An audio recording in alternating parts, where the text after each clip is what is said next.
Olá, pessoal. Boa noite. Como vão vocês? Espero que estejam tudo bem. Espero que esteja tudo certo. É... Bom, vamos dar um minutinho aí, aguardar o pessoal terminar de entrar. Enquanto isso, me falem se vocês conseguem me ver e me ouvir bem. Deixa eu só ajeitar a câmera. Mas acho que sim. Boa noite. Boa noite. Como vocês estão? Comigo, tudo certo. Vou guardar só um minutinho. Já iniciamos. Enquanto isso, beber uma água.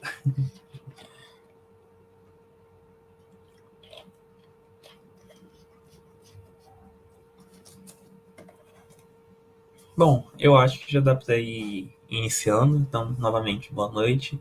Me chamo Felipe de Lápida e estarei aqui para falar um pouco sobre a disciplina de tempos e métodos aplicados à produção. Vou colocar minha tela e aí a gente já começa no conteúdo. Então, vamos lá.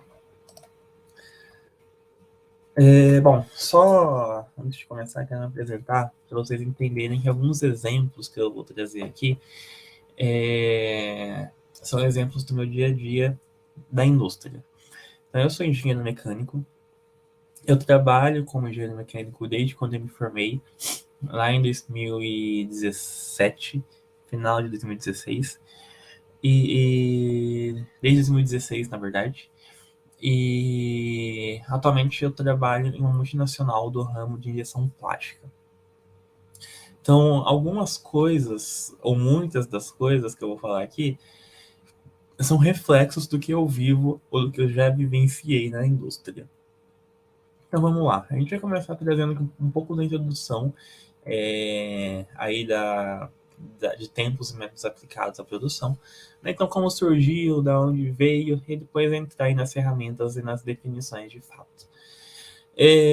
Não tem como falar de tempos e métodos aplicados à produção sem citar Taylor, Frederick Taylor, uma vez que ele principal, ele é considerado aí o pai do tempo e método aplicado. Então, perdão, há uma subdivisão, deixa eu colocar um ponteiro aqui, há uma subdivisão de tarefas e essa subdivisão de tarefas nos deu a possibilidade de eliminar movimentos desnecessários. Isso foi muito importante, principalmente na época do surgimento desse estudo, época ali de pós-guerra, pós-guerras mundiais, porque a gente estava buscando crescimento de uma forma exagerada. Né? Os países estavam destruídos, a economia estava acabada, a gente como país, né, como empresa, enfim, precisava se reerguer. Então, eliminar movimentos desnecessários é ganho de tempo. Ganho de tempo é ganho de dinheiro. Então, esse era o principal motivo. E aí, para você ter uma produção com ganho de tempo, né, sem movimentos desnecessários, existem aí alguns indicadores e foram desenvolvidos, portanto, alguns indicadores para ajudar nesse planejamento de controle de processo. E são alguns desses indicadores e algumas dessas ferramentas que a gente vai ver hoje. Um desses indicadores, uma dessas ferramentas é a cronoanálise. A cronoanálise, então, ela possui sua aplicação pautada e focada no tempo e no método utilizado na produção. A gente já vai falar mais sobre a cronoanálise de forma específica, de forma mais aprofundada, mas antes de entrar na cronoanálise, eu quero definir aqui alguns objetivos, ou definir aqui outros objetivos com vocês a respeito desse estudo do tempo e dos métodos. Então, esse estudo é um empreendimento, a gente pode dizer que é um empreendimento, né? É um gasto, é um empenho de força, está colocando sua força em algum lugar. Né? Então, você está empreendendo em algum lugar.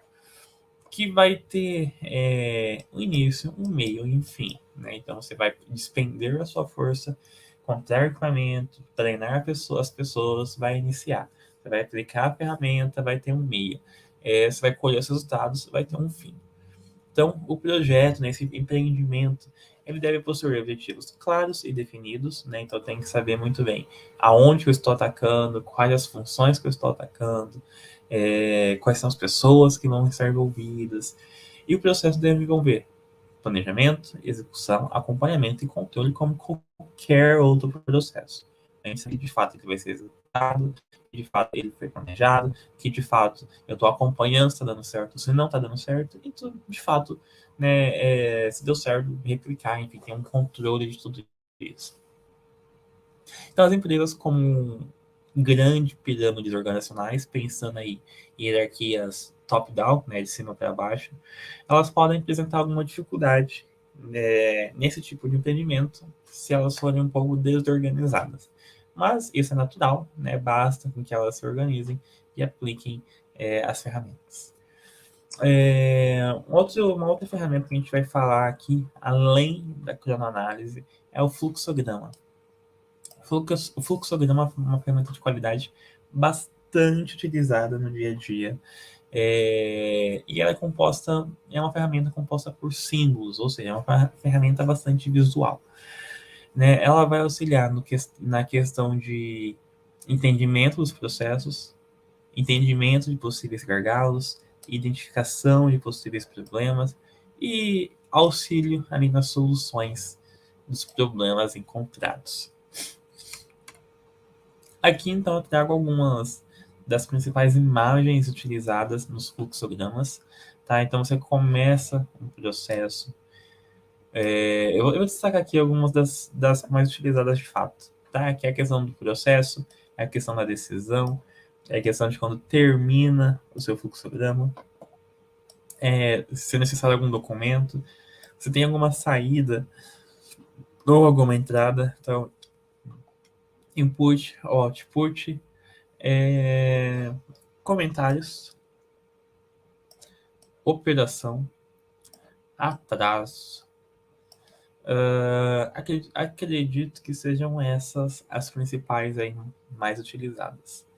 Tá? Então iniciou um processo, inicia por essa imagem, aí vai ter um sim ou não, então, sei lá, fez um documento, necessária revisão? Sim, não. Então, essa ferramenta, todo o programa, essa aqui.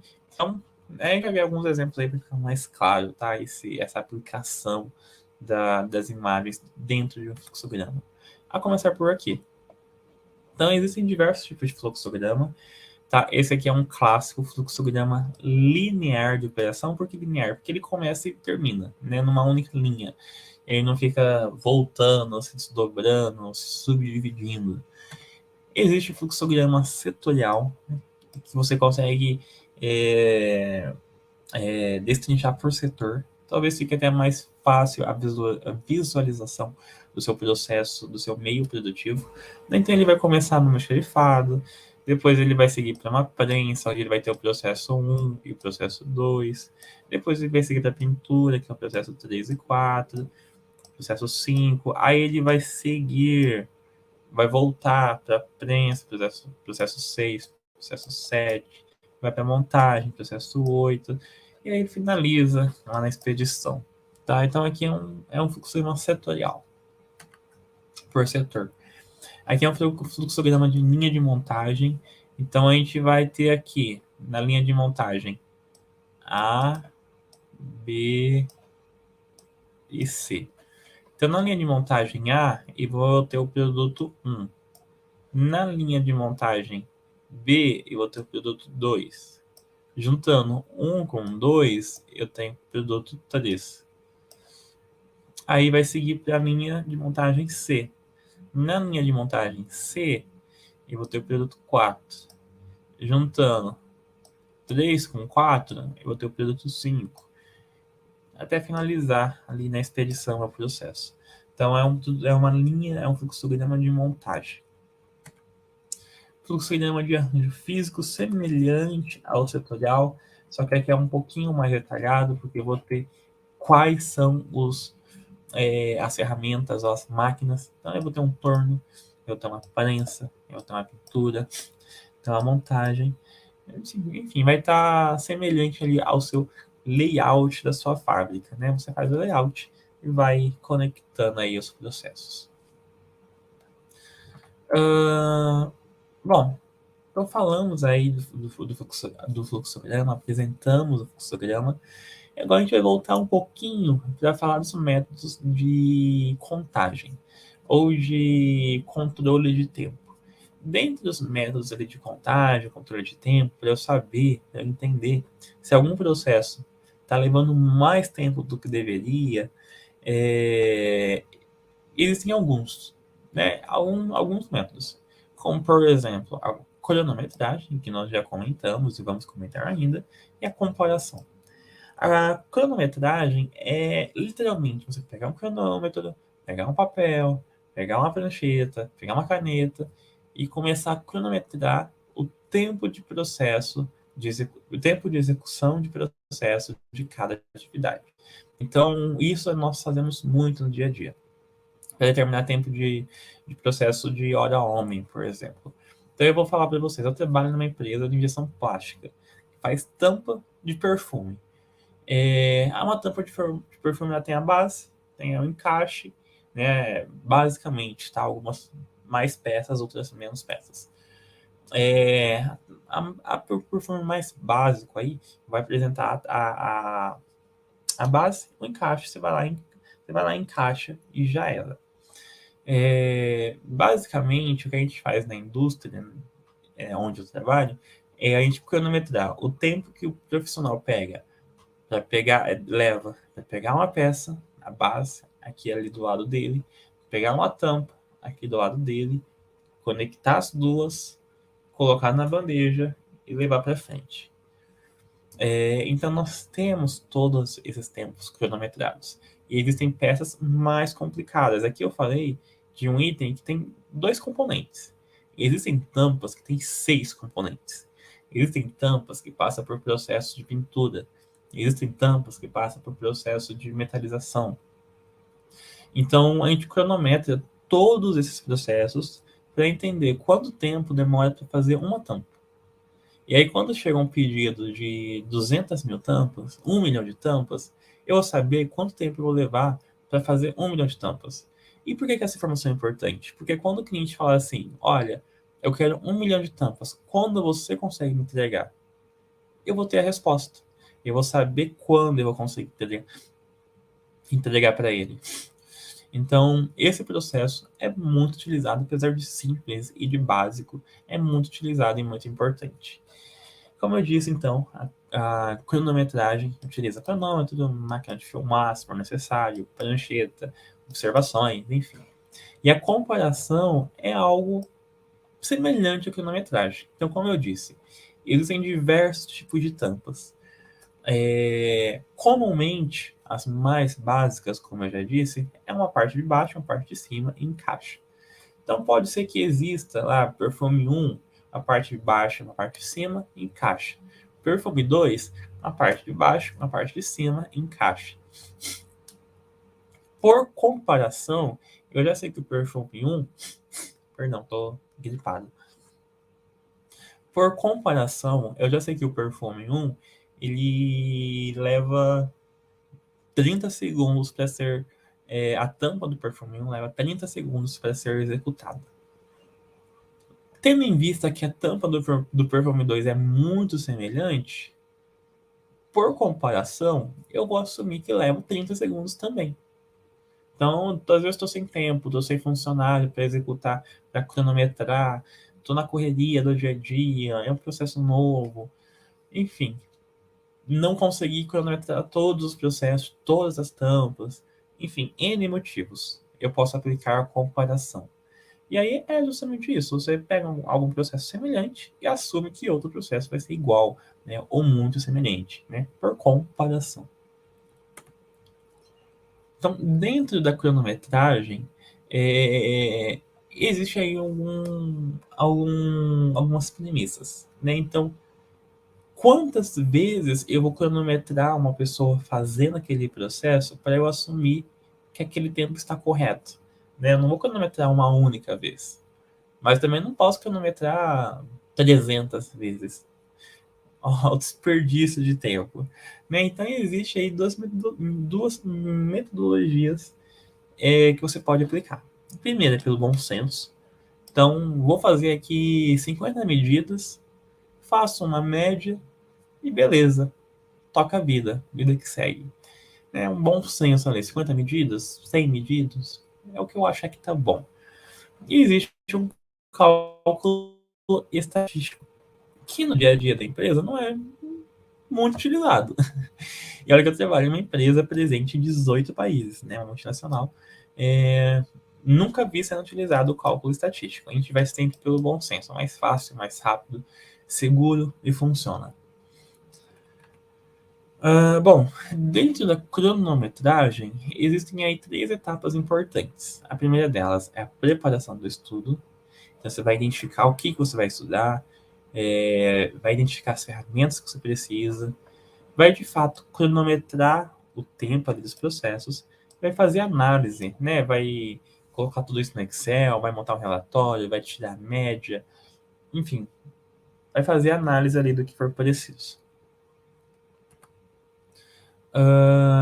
Uma vez que você faz essa análise do que for preciso, a gente vai estar entrando na análise de melhoria de processo ou na análise de melhoria de tempo. Então, para que a gente possa definir essa melhoria de processo ou melhoria de tempo, é primeiro necessário entender o processo, né? Então, quando eu entrei lá um processo qualquer na empresa, uh, vi que esse processo está com um tempo muito alto. Eu entendo do processo? Se eu entendo do processo, eu consigo palpitar aonde eu consigo melhorar. Se eu não entendo do processo, vai ficar com um tempo muito alto. Porque quem que vai sugerir melhorias? Se eu que sou o dono do processo, entre aspas, né? Se eu que sou o coordenador, gestor, gerente, enfim, não entendo e não consigo sugerir melhorias, quem que vai sugerir? Eu tenho que entender do processo para sugerir melhorias, né? Então, para que a gente possa otimizar o nosso tempo.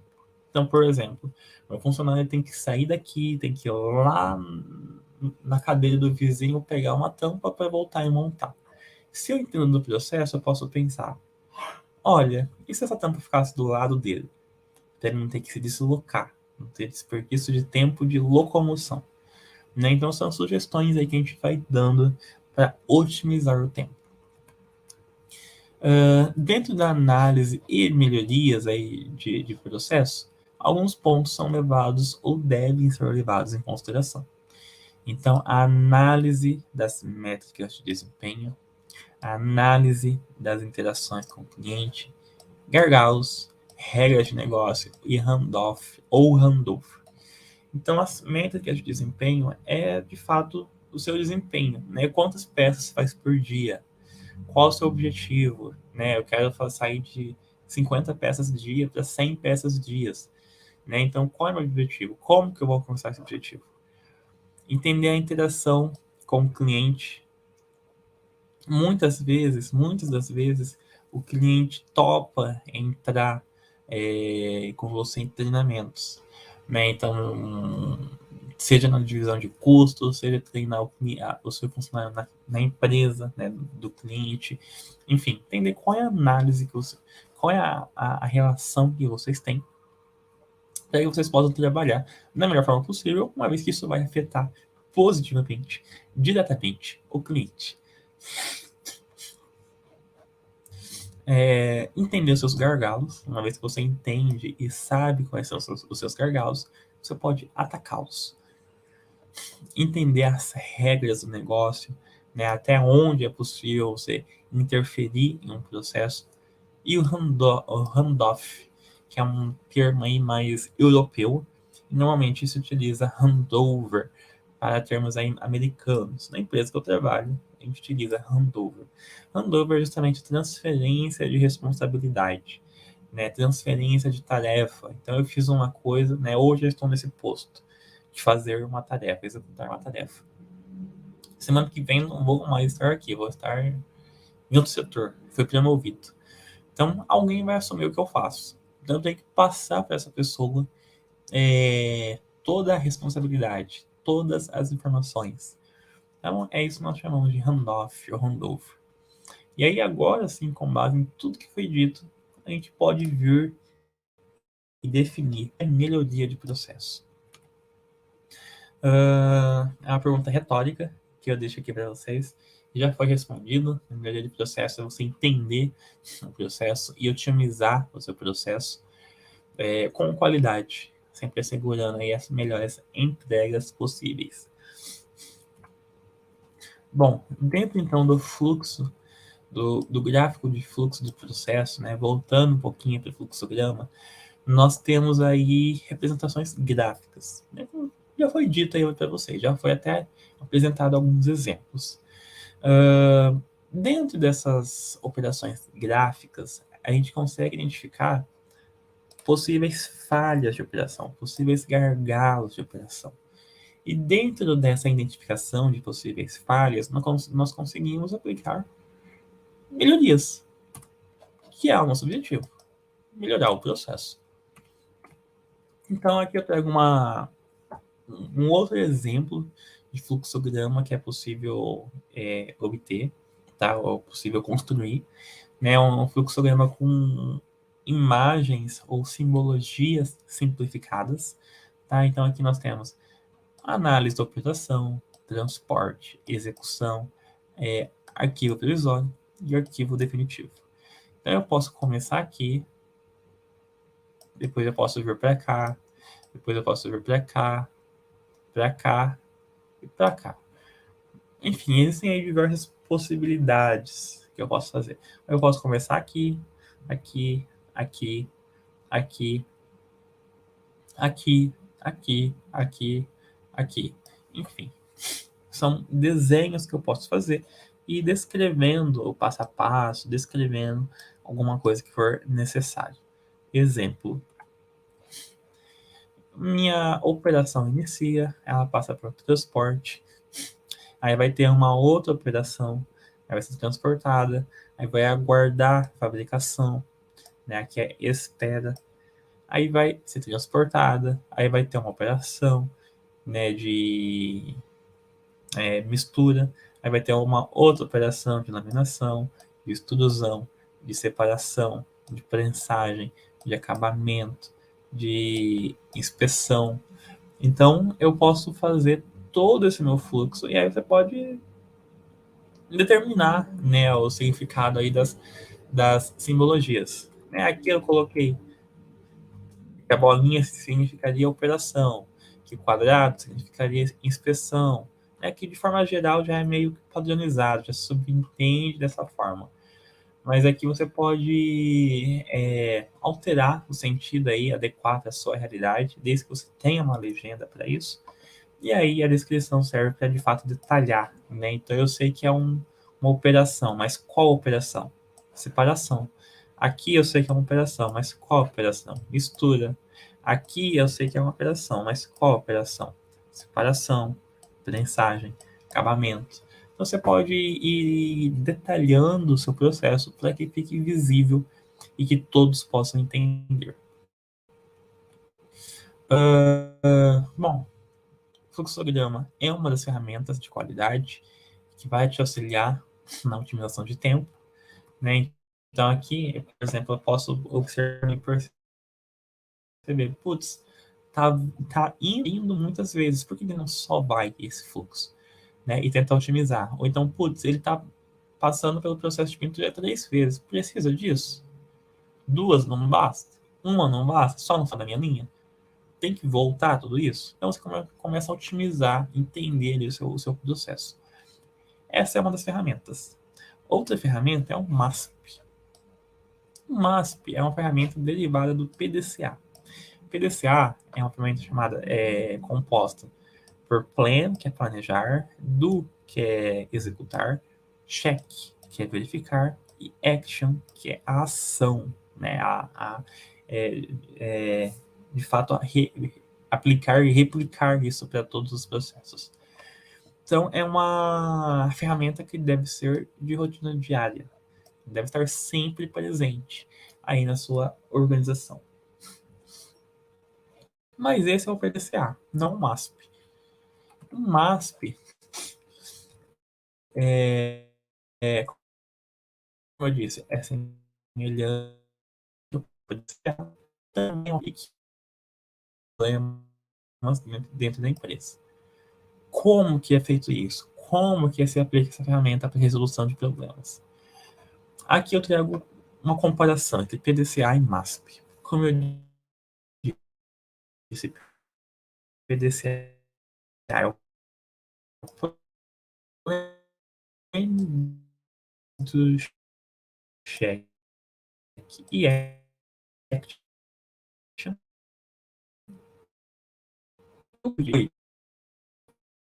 Aqui eu vou colocar a outra ação ao a outra ação referente ao cheque e a outra, as outras do que é o ACT. Então, o MASP nada mais é do que um detalhamento do PDCA. Então, dentro do planejar, nós vamos ter identificar o problema, fazer uma observação, realizar uma análise e propor um plano de ação. Então, esse é o planejar, estou planejando tudo isso. Dentro do executar, eu vou ter de fato a ação que eu executar a partir do plano de ação que eu elaborei. Dentro do verificar, eu vou entender se de fato a ação que eu executei deu certo, de acordo com o plano de ação que eu pensei. E se essa ação que eu executei deu certo ou não deu certo, eu vou agir. Então, se deu certo, eu vou padronizar e aí eu concluo o meu trabalho, ou eu vou voltar no meu círculo lá do início e pensar em outras ações, para que eu possa aplicar, analisar, verificar, e aí sim, se deu certo, eu padronizo, ou seja, eu replico isso para outros processos, eu replico isso para outras é, plantas que a empresa possa ter, enfim. Então, o MASP nada mais é do que um destrinchamento do PDCA. Aqui eu trago esse destrinchamento de uma outra forma para tentar deixar um pouquinho mais claro, né? Que eu deixei uma bagunça de desenho. Então, dentro do plan, do planejar, eu tenho ali 4 funções: A1, A2, A3 e A4, que é identificar o problema, fazer observação, realizar uma análise e propor um plano de ação. Dentro do do, eu tenho um ponto, que é a ação. Bloquear as causas fundamentais, né? Eu vou agir. Dentro do cheque, eu vou ter ali a verificação. Se deu certo, eu sigo para o 7. Se não deu certo, eu retorno e repenso na minha atividade. Então, se deu certo, eu sigo para o check, né? Aliás, eu sigo para o action, perdão. Então, se deu certo, eu sigo para o action. E é o momento que eu vou padronizar e depois a conclusão do meu trabalho. Então, basicamente, tudo isso que eu falei é a mesma coisa do que eu falei aqui, né? Em outras palavras, talvez até um pouquinho mais organizado. Bom, essa é uma das ferramentas, né, que a gente vai tratar. Outra ferramenta é o 5S. Essa ferramenta, na verdade, é uma filosofia. O 5S é uma filosofia que surgiu na Ásia, no Japão, novamente em períodos ali pós-guerra. Porque as empresas,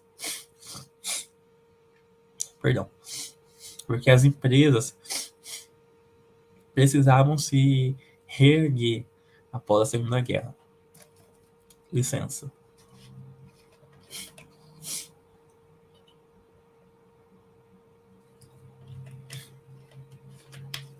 Então, o 5S é uma filosofia japonesa com o intuito de reerguer as empresas após a Segunda Guerra. O 5S, então, como o próprio nome sugere, ele se divide aí em 5 vertentes. Em 5 vertentes. Quais são essas vertentes? 1, 2, 3, 4, 5. Então ela foca na utilização consciente dos materiais, na ordenação ou na organização dos materiais, em um ambiente limpo que proporciona saúde aos funcionários. Se está limpo, não vai ter rato, não vai ter doença, não vai ter barata. E que tudo isso depende da autodisciplina dos funcionários de manter todo esse ciclo ativo. Por isso que é uma filosofia. Então você tem que utilizar um equipamento e colocar no lugar. Utilizar um material de forma consciente, sem gastar demais, sem gastar de forma excessiva, sem gastar o que não deve. Utilizou? Guarda. Então, normalmente, os ambientes possuem etiquetas, né? Então, o armário de papel, um armário de ferramentas mecânicas, enfim, vai estar etiquetado, vai estar nomeado, para que as coisas não se confundam, para que você não coloque ferramenta elétrica no armário da ferramenta mecânica, e assim por diante, né? Então você tem que ter o hábito de ordenar as coisas, bem como ter o hábito de limpar as coisas.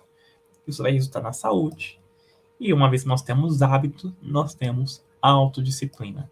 Então, esse é o 5S, uma filosofia. Temos também o programa de sistema de sugestão. É o momento que a empresa vai receber sugestões de melhoria dos funcionários. Ninguém melhor do que sugerir melhorias do que as pessoas que estão vivendo o problema. Então, os funcionários.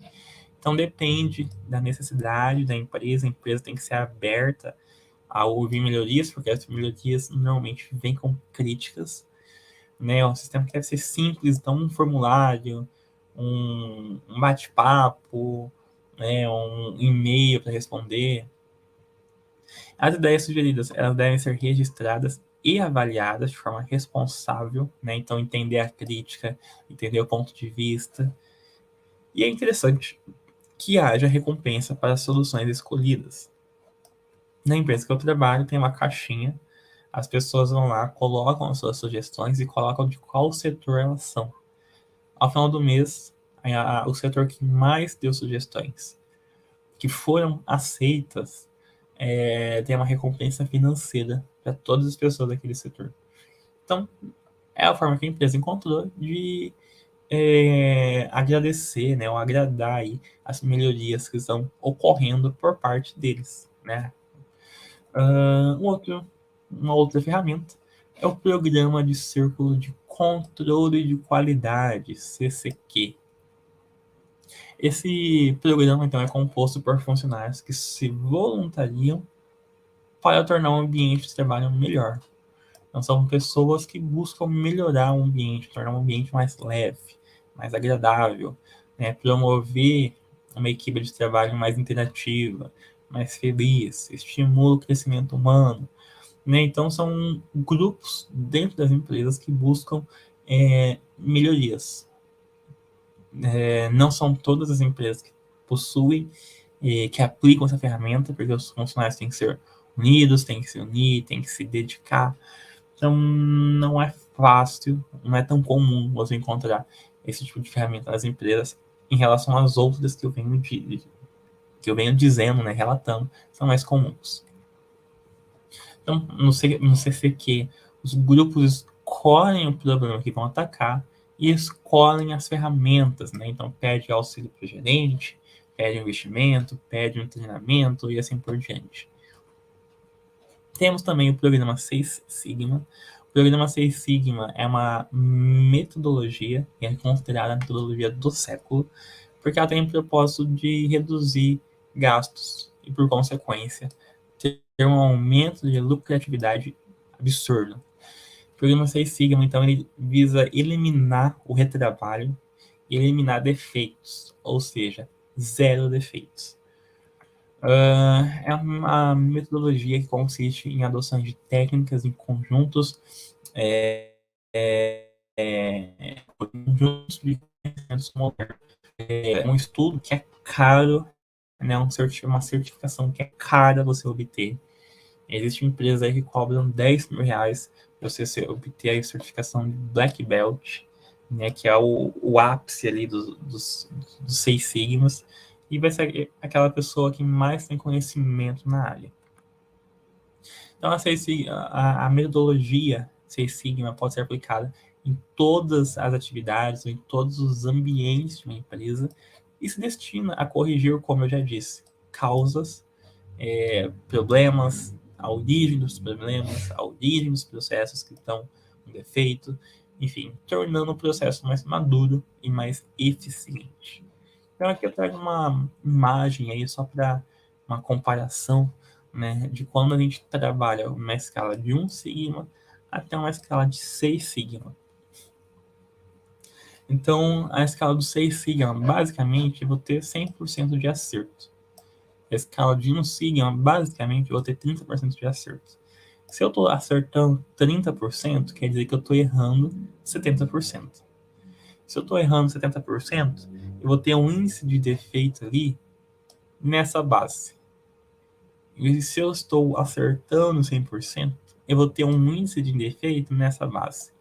3,4 por milhão. Então, se eu estou trabalhando com 6 sigmas, quer dizer que a cada 4 peças que eu produzo, em 1 milhão de peças, 4 estarão com defeito. Se eu estou trabalhando com 1 sigma, quer dizer que basicamente 690 mil peças que eu produzo estarão com defeito dentro de um espaço amostral de 1 milhão. Então, é esse o impacto que o Seis Sigma causa.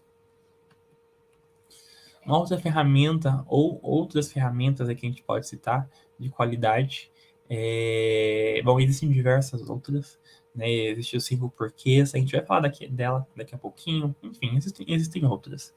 E é importante que a gente entenda que as ferramentas de qualidade, elas são utilizadas como, não mais como um diferencial, mas sim como uma obrigação para as empresas se manterem no mercado, se manterem vivas, digamos assim. Então, as ferramentas possuem maior, elas vão te assegurar ou te ajudar a garantir maior assertividade, maior eficiência na gestão, obter resultados mais tangíveis, enfim, vai te auxiliar em todos esses processos. Então, é essencial que o gestor, né, que a pessoa que esteja aplicando, qualquer que seja a ferramenta de qualidade, que ela entenda o processo, que ela saiba passo a passo, que ela possa optar em processo de melhoria, para que fique um processo conciso, de fato, né, e não a pessoa trabalhando em vão, né, sem saber o que está fazendo, ou sem saber aonde ela pode melhorar.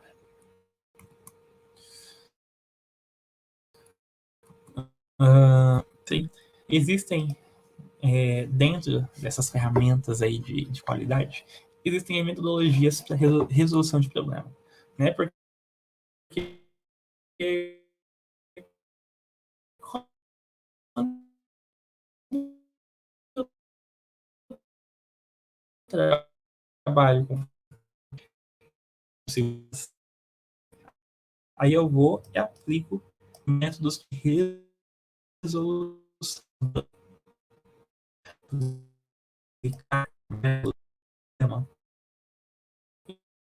Eu vou então,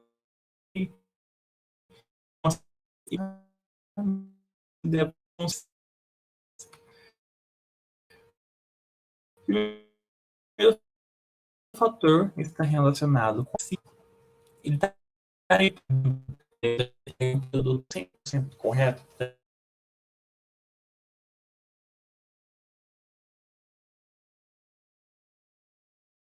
A gente acorda com o cliente um índice de defeito, né? Então, no material que eu estou entregando, né, a gente pode ter um índice de defeito ali de 0,04, por exemplo. Quer dizer que até 4% de todo o material que eu estou entregando pode ter um defeito ou outro. Ou maior que isso, dependendo do seu acordo com o seu cliente.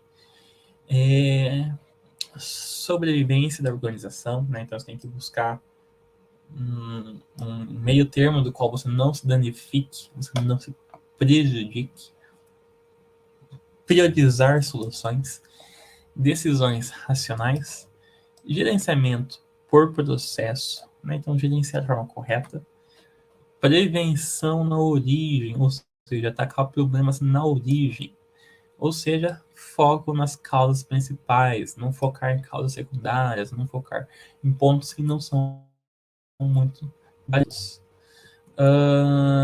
Respeitar e motivar. Respeite o seu funcionário, motive o seu funcionário para que ele possa fazer a melhor entrega. Entender o seu cliente, trabalhar com o seu cliente, ter o seu cliente do seu lado e ter uma estratégia bem definida para todos os seus processos. Então, uma vez que você tem esses 10 fatores bem entendidos aí na sua cabeça, aí na sua organização, a gente pode seguir para algumas técnicas de resolução de problemas. O brainstorming é uma delas. O brainstorming é uma chuva de ideias, né? Fazer uma tradução literal aí, uma chuva de ideias, uma tempestade de ideias. Brainstorming você pode fazer de diversas formas, né? Aqui tem uma metodologia que vai 5 a 10 minutos, separa as pessoas, enfim, mas não precisa ser rígido dessa forma. Basicamente, você vai juntar as pessoas em uma sala, você vai apresentar o problema para essas pessoas, e aí as pessoas começam a falar o que elas pensam de possíveis resoluções. E alguém vai anotando. Uma vez que acaba essas ideias de possíveis soluções, vocês discutem quais são as mais viáveis e vão filtrando até chegar na melhor opção. Ou juntando as ideias. Se eu pegar a ideia de fulano, a ideia de ciclano e juntar as duas, né? Enfim, vocês vão debatendo a melhor opção. Esse é um brainstorming, tá? Mas pode ser que ele tenha esse passo a passo, né? Então, formar grupo, escolher um lugar confortável, definir o tempo, anotar as ideias, enfim. Fica aí a critério de cada um. Temos também o 5W, 1H, que vai se perguntando até encontrar o motivo do problema. Então, qual que é o problema? O que será feito? Por que eu devo executar essa tarefa? Onde que eu vou executar essa tarefa? Quem vai executar essa tarefa? Quando que essa tarefa vai ser executada e quem que vai executar essa tarefa? Como essa tarefa deve ser executada? Então aqui nós temos 5W, 1H, mas existe ainda o 5W, 2H, que é todas essas que eu acabei de falar, com o adicional do how much. How much. O how much é quanto vai me custar para eu executar essa tarefa. Que é muito importante, né? Dinheiro, já sabemos. Então você vai se perguntando até você entender se vale a pena, se não vale a pena, se existem ideias melhores, se existem ideias mais baratas, se existem ideias mais fáceis, se às vezes eu tenho uma ideia, mas não tenho quem executar. Aí já saiu pela culatra, né? Às vezes eu tenho uma ideia, mas não tenho dinheiro para executar. Às vezes eu tenho uma ideia, mas eu não tenho tempo hábil para executar. Então, com isso aqui, você consegue se organizar na resolução do problema. Bom, Saindo um pouco agora desse contexto de ferramentas de qualidade, ferramentas de resolução de problemas, a gente vai agora para alguns conceitos importantes em relação ao trabalho. O primeiro conceito está relacionado com a racionalização do trabalho. Racionalização do trabalho consiste em, primeiro, contextualizar a sua tarefa. Né? O que você faz no seu trabalho? Você está fazendo mais do que você deve? Você está fazendo menos do que você deve? Você está fazendo exatamente o que você deve? É o primeiro passo, você entender esse ponto. Uma vez que você entende esse ponto, a gente vai se aprofundar e entender o planejamento da minha atividade. Quais são as atividades que eu devo fazer, né? Como que eu me preparo para fazer essa atividade, como que a empresa prepara os trabalhadores para executar aquela atividade. Como que é controlado essas atividades? Ele tem um supervisor que fica olhando, tem indicativos. Quais são os princípios de execução? Eu tenho que fazer a minha tarefa de manhã, tenho que executar a tarefa X utilizando equipamento de segurança do trabalho, eu tenho que fazer a tarefa Y com a presença de mais alguém junto. Quais são os princípios? Eu começo a colocar no papel, né, todos os pontos importantes do meu trabalho. E por que isso é importante ou necessário? Porque a partir disso, eu começo a montar o que a gente chama de organização racional do trabalho. Então, a partir disso, eu começo a enxergar, olha, fulano está trabalhando demais. Fulano está sobrecarregado. Fulano está fazendo tarefa que não era para ele fazer. O fulano não está fazendo nada. O que era para fulano fazer, o colega dele que está fazendo. Então a gente começa a entender como que o trabalho está organizado dentro da minha organização. Eu começo a entender isso de forma racional.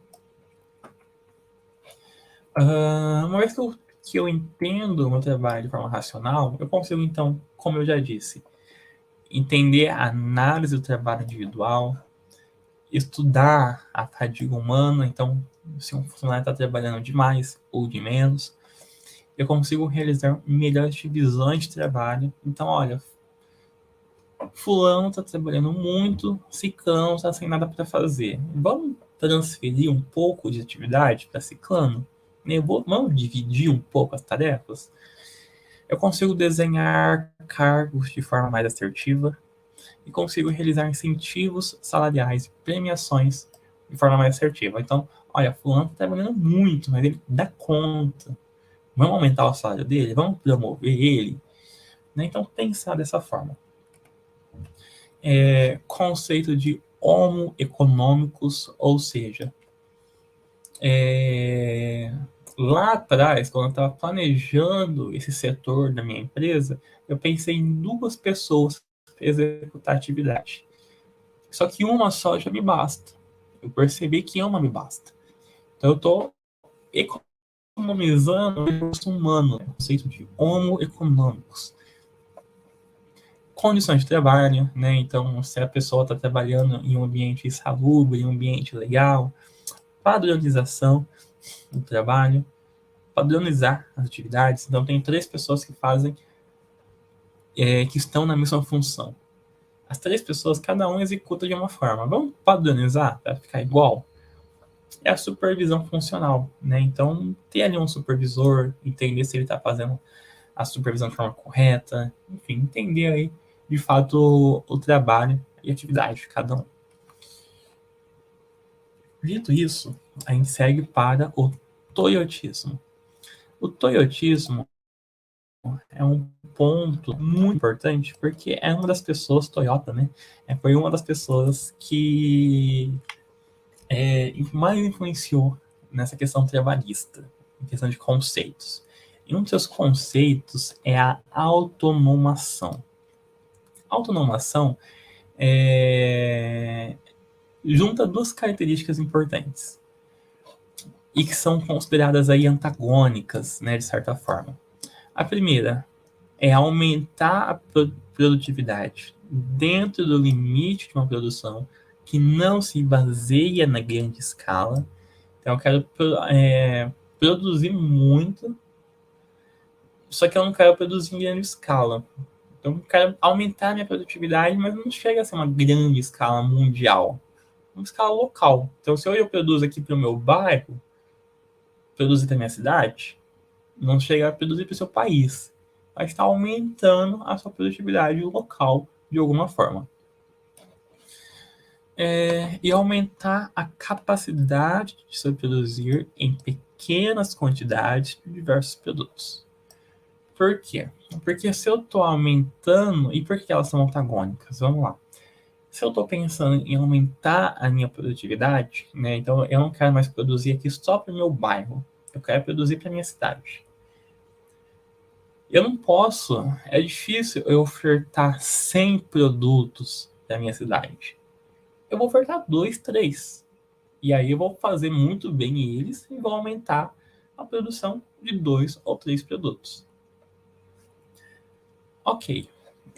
Só que eu tenho que ter uma empresa que seja capaz de produzir em pequenas quantidades diversos produtos. Porque isso vai me tornar uma empresa flexível. Se amanhã ou depois o produto 1 que eu mais vendo ele começa a decair, eu consigo produzir outros produtos para ocupar aquele lugar. Então tenho flexibilidade. Ou então, se amanhã ou depois a minha cidade para de consumir algum produto, a cidade vizinha vai consumir algum produto meu. Pode consumir algum produto meu.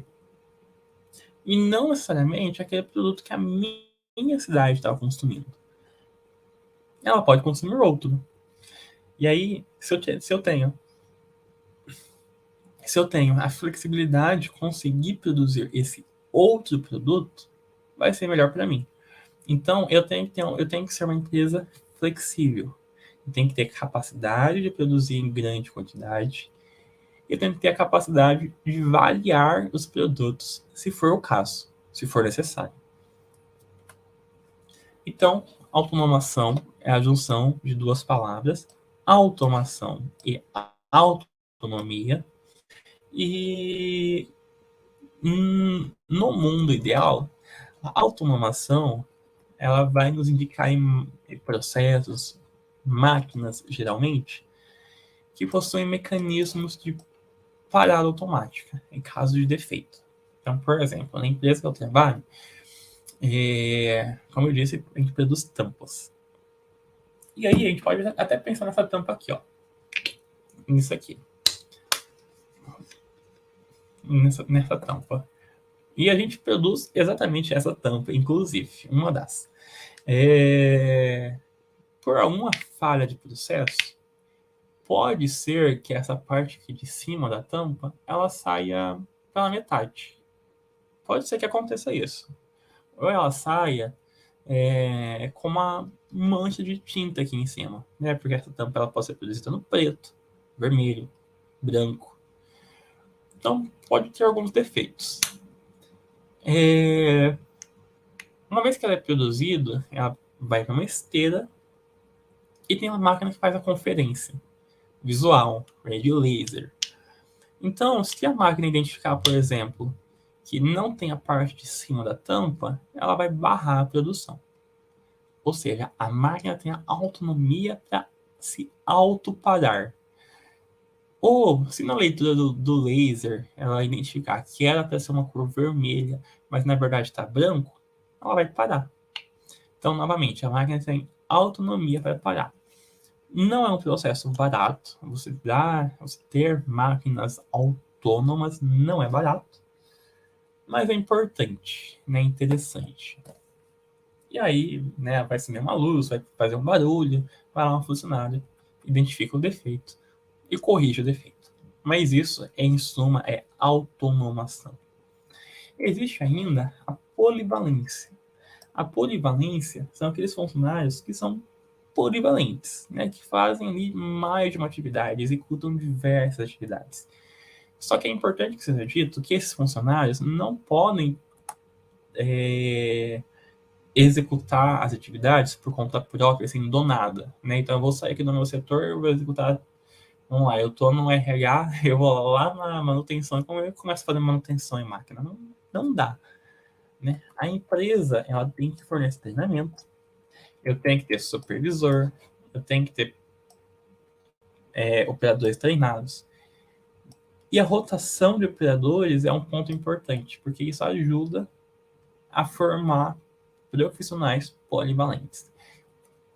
Então eu tenho um funcionário, ele está 1 ano na manutenção de máquinas mecânicas. Aí ele vai sair e vai ficar 1 ano na manutenção de máquinas elétricas. Aí ele vai sair e vai ficar 1 ano na manutenção de máquinas pneumáticas. Então, ele vai ter conhecimento ao longo aí dos 3 anos, 4 anos, para atuar em diversos setores. Então, eu tenho que dar esse treinamento, eu tenho que possibilitar a rotação. Eu tenho que ter supervisor que vai entender essa necessidade, né? Uma vez que eu tenho um funcionário polivalente, eu tenho um funcionário que é capaz de assumir diversos cargos, né? Então, amanhã ou depois faltou o operador de manutenção de máquinas elétricas. Putz, mas fulano sabe. Vamos colocar ele para substituir, né? Então eu tenho essa carta na manga. Um outro conceito muito importante é a questão do enriquecimento de cargos, né, que é justamente você agregar funções, é você tornar o seu profissional mais feliz no que ele faz. E aí existem duas vertentes, né, que influenciam os fatores higiênicos e os fatores motivacionais. Dos fatores higiênicos, é aqueles fatores relacionados à empresa. Então, um ambiente ergonômico, um ambiente com boa luminosidade, um ambiente com pouco barulho, enfim, é o que agrada as pessoas a estarem naquele ambiente. E fatores motivacionais é aquelas pessoas, o que de fato move as pessoas a estarem ali. Por exemplo, vamos imaginar que eu fiz engenharia elétrica. Sou formado em engenharia elétrica, vamos imaginar. Mas consegui um trabalho em um setor mecânico. Não gostei, mas eu preciso trabalhar. Vou aceitar. Eu não estou motivado a estar ali pelo meu bem-estar, né? Eu não estou aonde eu gostaria de estar. Então, eu estou desmotivado. Agora, eu me formei em engenharia elétrica, estou trabalhando em engenharia elétrica no que eu quero, no que eu gosto, no que eu estudei para fazer, é um fator motivacional. Porque eu estudei para estar ali, batalhei para estar ali. Então, existem esses dois fatores, né? O que vem de dentro de nós, é o que nos motiva, e o que vem da empresa, né? Do ambiente. Esses dois fatores ajudam no enriquecimento de cargo. E existe ainda, para encerrar, os grupos semi-autônomos. Os grupos semi-autônomos são utilizados ali para enfatizar uma característica de trabalho. São grupos ali que mais são que afetam a organização, mas que afetam de uma forma positiva, porque eles acabam descentralizando o trabalho. Então, uma função não fica só em uma pessoa, fica em um grupo de pessoas. Né? São pessoas que são qualificadas para fazer aquilo. Existe uma requalificação de colaboradores, uma série de pessoas são treinadas para fazer uma mesma função. Uma faltou, ficou doente, saiu, foi demitida, a outra pode suprir aquela necessidade em algum momento. É uma automação ali flexível, né? Um estudo, um ambiente flexível que permite rotatividade de atividade e de tarefas, como eu já falei aqui. E agora sim, para encerrar nosso conteúdo, nós temos a gestão participativa. A gestão participativa envolve, em algumas funções ou em algumas atividades, mais de uma pessoa que vai influenciar nas decisões. Então, o líder, o gerente, ele não toma a decisão por si só, por conta própria, sozinho. Ele faz uma reunião, juntam um grupo de pessoas e esse grupo de pessoas toma a decisão em conjunto. É uma gestão participativa. Se deu certo, ótimo, mérito de todos. Se deu errado, ruim, a culpa se divide entre todos, né? Não tem um único culpado. Então, a gestão participativa, ela envolve 4 dimensões. Comportamental, né? Então, as pessoas têm que entender que não vai ser um único líder. Estrutural, né? Tanto de hierarquia quanto da empresa mesmo. Interface e stakeholders, né? Entender a sua ligação com os seus com as pessoas externas, clientes, fornecedores, e sempre buscando os melhores resultados. Bom, dessa forma eu finalizo aqui a nossa aula, e agora eu vou abrir rapidamente aqui algumas atividades para que a gente possa discutir juntos. Então vamos lá. Deixa eu tirar minha tela aqui. Deixa eu abrir aqui a disciplina. Eu vou abrir o fórum e a atividade APA, que são todas as atividades aí que tem mais, podem gerar mais dúvidas, enfim. Bom, então vamos iniciar no fórum.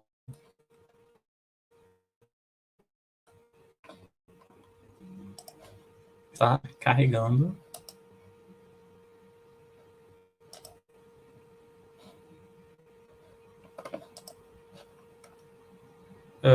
Atividade prática de aprendizagem. Bom, carregou a atividade prática aqui, vamos lá. Então, um fluxograma é um diagrama que descreve o processo, sistema ou algoritmo de computador. São amplamente utilizados em várias áreas para documentar, estudar, planejar, monitorar, melhorar, enfim. Dessa forma, elabore um fluxograma do seguinte processo produtivo de um abatedor de aves. Então, o frango é levado até o abatedouro. Lá se inicia o processo de produção. O primeiro passo é matar a ave. Logo em seguida, a ave é despenada e então é pesada. Se a ave possuir mais de 900 gramas, então a ave será direcionada para a limpeza. Então será empacotada e congelada. Se a ave possuir menos de 900 gramas, a ave será encaminhada para o corte, onde serão separados peito, asa, coxa, então acontecerá a limpeza, empacotamento e congelamento. Então temos diversas etapas para você montar um fluxograma, utilizando aquelas imagens, aqueles símbolos que nós estudamos, né? Então, por exemplo, ele tem uma tomada de decisão, mais 900 gramas ou menos, né? Aquele losango, né? Então, mais 900, vai para um lado, menos 900, vai para o outro lado. Então, essa ideia, tá? Não é uma tarefa difícil, você tem que entender ali todas as etapas. Depois, no fórum, nós temos ali um texto, né? Tem um link que é dado a respeito do 5S, e aí diz o seguinte: com base no texto, você consegue descrever algum ambiente do seu dia a dia que é aplicado a alguma filosofia do 5S, mesmo que de forma involuntária? Então, em casa, né, por exemplo, você está na sua casa, começa a organizar suas coisas no seu armário da cozinha, tem só o copo, depois embaixo é só prato, depois embaixo é só panela, enfim. São momentos ali que você organiza no seu trabalho, enfim, algum momento que você organiza de forma involuntária ou de forma voluntária mesmo, as suas coisas e aplicando, por consequência, o 5S. Bom, essa foi as nossas atividades principais. Desejo a você sucesso na sua jornada acadêmica e na sua jornada profissional. Até mais!